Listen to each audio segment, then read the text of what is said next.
नमस्कार। ये 12 स्टेप का एक ऐसा कमाल का सीक्वेंस है जिसे अगर सही तरीके से किया जाए तो इसके फायदे बहुत हैं। ये हमारे मसल्स को टोन करता है, हमारे सभी इंटरनल ऑर्गन्स जैसे कि हमारा हार्ट, किडनी, लंग्स और लीवर को हेल्दी बनाता है। ये हमारा रेस्पिरेटरी सिस्टम, हमारा डाइजेस्टिव सिस्टम और हमारा नर्वस सिस्टम, इन तीनों के लिए ही बहुत ही ज़्यादा हेल्दी है। ये वेट लूज करने में मदद करता है। इसको करने से हमारा ब्लड सर्कुलेशन इंप्रूव होता है और हमारा ब्लड प्रेशर भी नॉर्मल रहता है। सूर्य नमस्कार एक परफेक्ट ब्लेंड है आसन और प्राणायाम का। तो अगर हम इसको सही तरीके से करते हैं तो ये ना सिर्फ हमको फिजिकल बेनिफिट देता है बल्कि ये हमारे मेंटल हेल्थ के लिए भी बहुत ही ज़्यादा असरदार है। इसको करने से हमारा माइंड काम रहता है, हमारा मन शांत रहता है और ये स्ट्रेस और एंजाइटी को भी कंट्रोल करता है। तो सूर्य नमस्कार के इन सभी फायदों के लिए ये ज़रूरी है कि हम इसे सही तरीके से करें। और आज के इस वीडियो का विषय भी यही है। आज के इस वीडियो में हम जानेंगे कि सूर्य नमस्कार करने का सही तरीका क्या है। इसको करते वक्त यानी कि इन 12 स्टेप को करते वक्त हमारे बॉडी का अलाइनमेंट कैसा रहना चाहिए, हमारा ब्रीदिंग पैटर्न कैसा होगा। वो लोग जिनको हाई बीपी की समस्या है या फिर जिनको कमर में दर्द या फिर घुटने में दर्द का प्रॉब्लम है या फिर जो बिगिनर है, जिनकी बॉडी अभी तक उतनी फ्लेक्सिबल नहीं हुई है, जो ओबेस हैं, वो किस तरह से सूर्य नमस्कार को प्रैक्टिस कर सकते हैं, वो भी हम आज के इस वीडियो में देखेंगे। तो इस वीडियो को ध्यान से ज़रूर देखिएगा और अगर आपको वीडियो पसंद आती है तो इसको लाइक और शेयर ज़रूर करें। अगर चैनल पर नए हैं तो इसको सब्सक्राइब करें और बेल आइकन को क्लिक करना बिल्कुल मत भूलिएगा ताकि आपको आगे ऐसी और योगा से रिलेटेड वीडियोस के अपडेट्स मिलते रहें। सूर्य नमस्कार को करने के लिए आप अपने मैट के बिल्कुल फ्रंट में आके खड़े होंगे। इसे करते वक्त हमें पीछे की तरफ जाना होता है, इसलिए ये बहुत ही ज़्यादा ज़रूरी है कि हम इसकी शुरुआत हमेशा अपने मैट के फ्रंट में खड़े होकर ही करें। तो सबसे पहले आप आएंगे स्थिति तड़ासन में, यानी कि आपका पूरा बॉडी वेट आपके दोनों पैरों पर इक्वली डिस्ट्रीब्यूट होगा। आपकी पूरी बॉडी स्ट्रेट रहेगी और एक्टिव रहेगी और आपके दोनों हाथ रहेंगे आपके बॉडी के दोनों तरफ। अब आप करेंगे पहला स्टेप जो कि है नमस्कार आसन। तो आप अपने दोनों हाथों को इस तरह से जोड़ेंगे और उसे अपने चेस्ट के पास लाएंगे। आपके जो कोहनियाँ हैं वो इस तरह से नीचे की तरफ नहीं होनी चाहिए और ना ही आपके शोल्डर ऐसे सामने की तरफ झुके होंगे। आपका बैक बिल्कुल स्ट्रेट रहेगा, आपका चिन ग्राउंड से पैरेलल रहेगा और आपके एल्बो बिल्कुल ऐसे स्ट्रेट रहेंगे। आपकी बॉडी एक्टिव रहनी चाहिए। अब दूसरा स्टेप है हस्त उत्थान आसन।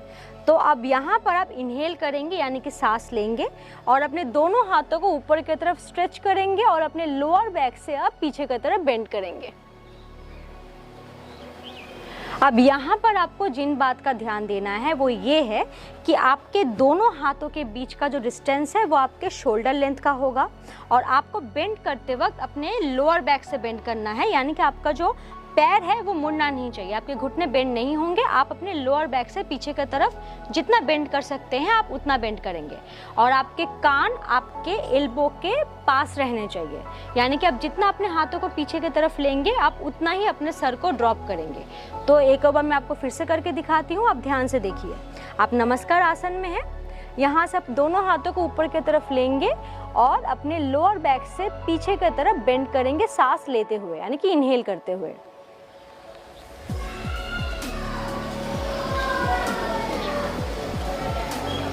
अब जिनको हाई बीपी की समस्या है वो अपने सर को पीछे की तरफ झुकाएंगे नहीं, वो बस अपने बैक को आर्क करते हुए सामने की तरफ देखेंगे। और जिनके बैक में इशू है उनको ज़्यादा बेंड करने की ज़रूरत नहीं है, वो अपने बैक में हल्का सा आर्क लाएंगे और अपने सामने देखेंगे। हाथों को स्ट्रेच करके रखिएगा। अब हम करेंगे तीसरा स्टेप जो है पदहस्त आसन। तो आप एक्सेल करेंगे यानी कि सांस छोड़ेंगे और अपने हाथों को स्ट्रेच करते हुए बिना अपने घुटने को मोड़े, बिना अपने स्पाइन में आर्क लाए, आप सामने की तरफ बेंड करेंगे और अपने दोनों हाथों को आप रखेंगे अपने पैर के दोनों तरफ। आपके हाथ ना तो ज़्यादा आगे रहने चाहिए और ना ही ज़्यादा पीछे की तरफ रहेंगे। आपके हाथ बिल्कुल आपके पैर के लाइन में रहने चाहिए और आप एक्सेल करते हुए यानी कि सांस छोड़ते हुए अपने सर को अपने पैर पे टच करने की कोशिश करेंगे। अब एक्सेल करें और अपने सर को अपने पैर पे टच करें। अब यहाँ पर आपको जिस बात का ध्यान देना है वो ये है कि अगर आपके हाथ पूरी तरह से नीचे नहीं जा रहे हैं, या फिर अगर आपके हैमस्ट्रिंग टाइट है, या अगर आपके घुटने में दर्द है, आपकी कमर में दर्द है, तो आप अपने घुटने को हल्का सा बेंड करते हुए भी सामने की तरफ झुक सकते हैं। बस आपको इस बात का ध्यान देना है कि आपको अपने स्पाइन को बेंड नहीं करना, आपका स्पाइन बिल्कुल स्ट्रेट रहेगा। आप चाहे तो अपने घुटने को हल्का सा बेंड करें और अपने हाथों को मैट पे रखें अपने पैर के दोनों तरफ, और सामने की तरफ आप झुकेंगे। अब हम करेंगे हमारा चौथा स्टेप, जो कि है अश्व संचालन आसन। तो हम ये करेंगे हमारे बाएं पैर के साथ, यानी कि हमारे लेफ्ट लेग के साथ। तो आप इनहेल करेंगे, सांस लेंगे और अपने बाएं पैर को पीछे की तरफ लाएंगे, और आपका जो दायां पैर है उसका घुटना रहेगा 90 डिग्री पे। यहाँ पर आपको जिस बात का ध्यान देना है वो ये है कि आपका जो ये पैर है इसका घुटना 90 डिग्री पे रहना चाहिए। आपको अपने घुटने को ज़्यादा आगे की तरफ नहीं लाना और ना ही ज़्यादा पीछे की तरफ लाना है। और आपका जो पीछे वाला जो पैर है, यानी कि आपका जो बायां पैर है, वो बिल्कुल स्ट्रेट रहना चाहिए और उसकी उंगलियां मैट पे लगी होंगी। अब अगर किसी को घुटने में दर्द की समस्या है तो वो क्या कर सकते हैं, वो अपने घुटने को इस तरह से मैट में रख कर भी अश्व संचालन आसन कर सकते हैं। यहाँ पर आपकी दृष्टि बिल्कुल सामने की तरफ रहनी चाहिए। अब अगर आप एक बार में अपने पैर को पीछे की तरफ नहीं ले जा पा रहे हैं, तब आप कैसे करेंगे। अब पदहस्त आसन में है। अब आप यहाँ से अपने घुटने को इस तरह से मैट पे रखेंगे, अपने बाएं पैर को, और धीरे धीरे अपने हाथों का सपोर्ट लेते हुए अपने पैर को पीछे की तरफ क्रॉल करेंगे। बस आपका ये पैर 90 डिग्री पे रहना चाहिए। अब सामने की तरफ देखेंगे। अब जो अगला स्टेप है वो है प्लैंक, यानी कि फालंग का आसन। तो आप एक्सेल करेंगे, यानी कि सांस छोड़ेंगे, और अपने दाएं पैर को आप पीछे की तरफ लेंगे और अपने पूरी बॉडी को आप एक प्लैंक में लाएंगे। अब यहाँ पर आपको जिस बात का ध्यान देना है वो ये है कि आपकी जो हाथों की उंगलियां हैं वो बिल्कुल फैली होनी चाहिए। आप अपनी उंगलियों को एकदम स्प्रेड करेंगे ताकि आपके कमर में कोई प्रेशर ना पड़े। अब यहाँ पर आपको अपने कमर को ऐसे ड्रॉप नहीं करना और ना ही ज़्यादा ऊपर की तरफ उठाना है। आपकी बॉडी एक स्ट्रेट लाइन में रहेगी और आप सामने की तरफ देखेंगे। अब अगला स्टेप है अष्टांग नमस्कार। तो आप इनहेल करेंगे, अपने घुटने को इस तरह से मैट पे रखेंगे, और एक्सेल करते हुए, यानी कि सांस छोड़ते हुए, आप अपने चेस्ट को अपने दोनों हाथों के बीच में इस तरह से रखेंगे और अपने चिन को आप मैट पे टच करेंगे। इसको अष्टांग नमस्कार इसलिए कहते हैं क्योंकि इसमें हमारे बॉडी का 8 पॉइंट मैट पे रहता है, यानी कि हमारे पैर, घुटने, हमारे हाथ, हमारा चेस्ट और हमारा चिन मैट पे रहता है। अब यहाँ पर आपको जिस बात का ध्यान देना है कि आपका जो हिप है वो ऊपर की तरफ रहना चाहिए, यानी कि आपका जो एब्डोमेन है वो मैट पे टच नहीं होगा, और आपके जो एल्बो हैं वो ऐसे बाहर की तरफ निकले नहीं होंगे।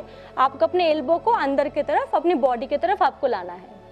अब अगला स्टेप है भुजंग आसन।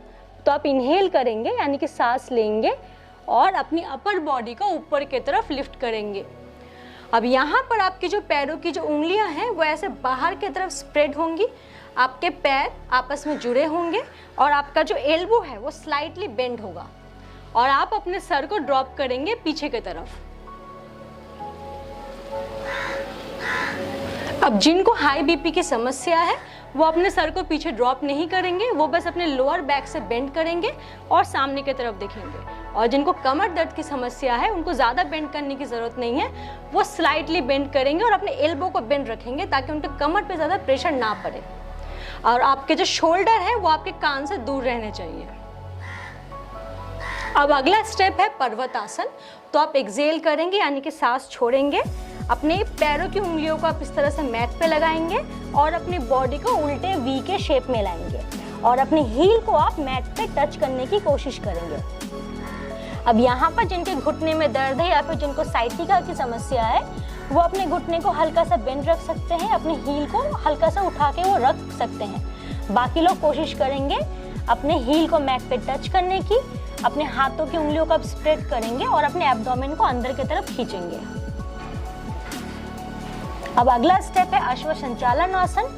तो हमने इससे पहले हमारे बाएं पैर को पीछे की तरफ लाया था, तो यहाँ पर आपको इनहेल करते हुए, यानी कि सांस लेते हुए, अपने बाएं पैर को सामने की तरफ लाना है और अपने दोनों हाथों के बीच में ला के रखना है। अब जो एक बार में अपने बाएं पैर को सामने नहीं ला पा रहे हैं वो किस तरह से करेंगे, वो पर्वत आसन में है।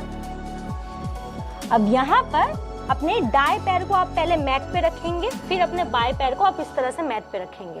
फिर धीरे धीरे अपने बाएं पैर को आप क्रॉल करते हुए सामने की तरफ लाएंगे और अपने दोनों हाथों के बीच में रखेंगे। फिर आप अपने हिप को यानी कि अपनी कमर को आगे की तरफ ढकेलेंगे और इस पैर को 90 डिग्री पे आप लाएंगे और आपका जो पीछे वाला पैर है वो ऐसे स्ट्रेट रहेगा। या फिर अगर आपके घुटने में दर्द है तो आप अपने पैर को इस तरह से मैट पे रख सकते हैं। अब आप सामने की तरफ देखेंगे। अब अगला स्टेप है पदहस्त आसन। तो आप एक्सेल करेंगे यानी कि सांस छोड़ेंगे और अपने पीछे वाले पैर को आप सामने लाएंगे यानी कि अपने दाएं पैर को आप सामने की तरफ लाएंगे। आपके दोनों पैर आपके हाथ के बिल्कुल बीच में हैं। अब आप अपने सर को अपने पैर पे लगाने की कोशिश करेंगे या फिर चाहे तो अपने घुटने को बेंड करके करें। फिर इसके बाद हम करेंगे हस्त उत्थान आसन। तो इनहेल करें यानी कि सांस ले और अपने हाथों को स्ट्रेच करते हुए ऊपर की तरफ उठाएंगे और अपने लोअर बैक से बेंड करेंगे। फिर एक्सेल करते हुए करेंगे नमस्कार आसन। तो ये था सूर्य नमस्कार का एक सेट। अब हम इसका एक और सेट करेंगे और इस बार हम इसे करेंगे हमारे दाएं पैर के साथ। तो आप सबसे पहले अपने मैट के बिल्कुल फ्रंट में आके खड़े होंगे। आप सबसे पहले आएंगे स्थिति तड़ासन में, अपनी पूरी बॉडी को आप स्ट्रेट और एक्टिव करेंगे। अब स्टेप 1 नमस्कार आसन, अपने हाथों को जोड़े चेस्ट के पास लाएं। स्टेप 2 हस्त उत्थान आसन, इनहेल करते हुए अपने दोनों हाथों को ऊपर की तरफ उठाएंगे और लोअर बैक से बेंड करेंगे। स्टेप 3 एक्सेल पदहस्त आसन, सामने की तरफ झुकें। स्टेप 4 अश्व संचालन, अपने दाएं पैर को इनहेल करते हुए पीछे की तरफ लेंगे। स्टेप 5 फालंका आसन, एक्सेल अपने बाएं पैर को पीछे की तरफ ले, सामने की तरफ देखें। स्टेप 6 अष्टांग नमस्कार, इनहेल करते हुए घुटने को मैट पे रखें और एक्सेल करते हुए अपने चेस्ट और चिन को मैट पे लगाएं। स्टेप 7 भुजंगासन, तो इनहेल करते हुए अपने अपर बॉडी को ऊपर की तरफ उठाएं, अपने पैरों की उंगलियों को पॉइंट करें और अपने सर को पीछे की तरफ ड्रॉप करें। स्टेप 8 पर्वतासन, एक्सेल करते हुए अपनी बॉडी को आप लाएंगे उल्टे दी के शेप में, अपने हील को मैट पे लगाने की कोशिश करेंगे, अपने एब्डोमेन को अंदर की तरफ खींचेंगे। स्टेप 9 अश्व संचालन, तो अपने दाएं पैर को इनहेल करते हुए सामने की तरफ लाएंगे और सामने की तरफ देखेंगे। आपका दायां पैर 90 डिग्री पे रहेगा। 10 पदहस्त आसन, तो एक्सेल करते हुए अपने बाएं पैर को सामने की तरफ लाएंगे और सामने की तरफ झुकेंगे। 11 हस्त उत्थान आसन, अपने हाथों को स्ट्रेच करते हुए ऊपर की तरफ उठेंगे और इनहेल करते हुए पीछे की तरफ झुकेंगे। 12 नमस्कार आसन, एक्सेल करते हुए अपने हाथों को अपने चेस्ट के पास लाएंगे। सूर्य नमस्कार का सबसे बड़ा फायदा ये है कि ये बहुत ही ज़्यादा कन्वीनियंट है। आप इसको पूरे दिन में कभी भी कहीं पर भी प्रैक्टिस कर सकते हैं। वैसे अगर आप इसको सूर्य उदय या फिर सूर्यास्त के वक्त सूरज की तरफ देख के प्रैक्टिस कर पाते हैं तो ये सबसे ज़्यादा अच्छा है। वो बिल्कुल बेस्ट टाइम होता है सूर्य नमस्कार को प्रैक्टिस करने का। पर अगर आप ऐसा नहीं कर पाते हैं तो कोई बात नहीं, आप पूरे दिन में इसको कभी भी अपने घर पर या बाहर आप प्रैक्टिस कर सकते हैं, क्योंकि ये हमारे शरीर को बहुत ही ज़्यादा ऊर्जा यानी कि एनर्जी प्रोवाइड करता है। अगर आप ये पूछें कि सूर्य नमस्कार को करते वक्त हमारा स्पीड क्या होना चाहिए, यानी कि हमें इसे जल्दी करना चाहिए या फिर थोड़ा स्लो करना चाहिए, तो मैं आपसे यही कहूँगी कि ये डिपेंड करता है कि आप किस मोटिव से यानी कि किस उद्देश्य से आप सूर्य नमस्कार को प्रैक्टिस करना चाहते हैं। अगर आप वज़न घटाने के लिए यानी कि रैपिड वेट लूज के लिए या फिर बॉडी वार्म अप के लिए सूर्य नमस्कार करना चाहते हैं तो आप इसको थोड़ा फास्ट करें और इसके थोड़े ज़्यादा रिपीटेशन आप कर सकते हैं। पर अगर आप फिजिकल बेनिफिट के साथ साथ मेंटल बेनिफिट को भी आप प्रायोरिटी देते हैं, अगर आप अपने रिलैक्सेशन के लिए या फिर कामनेस के लिए, अपने स्ट्रेस को रिलीफ करने के लिए सूर्य नमस्कार प्रैक्टिस करना चाहते हैं तो आप इसको थोड़ा स्लो प्रैक्टिस करें तो ही बेहतर है। आप इसको थोड़ा स्लो प्रैक्टिस करेंगे और कोशिश करेंगे हर एक स्टेप को थोड़ी थोड़ी देर तक होल्ड करने की। अब जब हम स्टेप होल्ड करने की बात करते हैं तो ब्रीदिंग का सवाल हमारे दिमाग में आता है कि होल्ड करते वक्त हमारा ब्रीदिंग कैसा होगा। ये याद रखिएगा कि इन्हेलेशन और एक्सेलेशन हमारे बॉडी के मूवमेंट के लिए होता है, यानी कि हम जब भी कहते हैं इन्हेल और एक्सेल तो वो हमें हमारे बॉडी के मूवमेंट के साथ करना होता है। पर जब हम कोई भी पोस्चर या फिर किसी भी आसन को हम होल्ड करते हैं, तब हमारी जो ब्रीदिंग है उसे हमें बिल्कुल नॉर्मल रखना होता है। तो आप अपने नॉर्मल ब्रीदिंग के साथ हर एक पोस्चर को थोड़ी थोड़ी देर तक होल्ड करेंगे। आप खुद देखेंगे कि पूरे दिन आप कितना लाइट और कितना काम, कितना शांत आप फील करते हैं। इससे आपको बहुत ही ज़्यादा रिलैक्सेशन मिलेगा और आपका जो स्ट्रेस और जो एंजाइटी है वो मिनटों में आपका दूर होगा। तो सूर्य नमस्कार को प्रैक्टिस ज़रूर करें। अगर आप ये पूछें कि इसके कितने सेट करने चाहिए, तो ये पूरी तरह से डिपेंड करता है कि आपकी बॉडी कितना परमिट करती है और आप कितना टाइम इन्वेस्ट कर पाते हैं। अगर आप जल्दी में हैं तो आप इसके 6 या फिर 4 सेट भी आप कर सकते हैं, पर अगर आपकी बॉडी परमिट करती है, आप वक्त दे पाते हैं, तब आप इसके 12 सेट करें या फिर 20 सेट करें। पूरी तरह से डिपेंड करता है कि आप कितना परमिट कर पाते हैं। बस अपनी बॉडी को ज़्यादा पुश मत कीजिएगा, अपनी बॉडी को टाइम दीजिए और सूर्य नमस्कार को आराम से और रिलैक्स होकर प्रैक्टिस करें। तो अगर आपको ये वीडियो पसंद आती है दोस्तों, तो इसको लाइक और शेयर ज़रूर कीजिएगा। अगर आपके दिल में कोई भी सवाल या फिर कोई सुझाव होते हैं सूर्य नमस्कार को लेके या फिर योग से रिलेटेड किसी भी विषय को लेके, तो आप मुझे कमेंट सेक्शन में लिख के ज़रूर बताएं। तो हम जल्द मिलते हैं किसी दूसरे वीडियो में। तब तक के लिए योग करते रहिए और स्वस्थ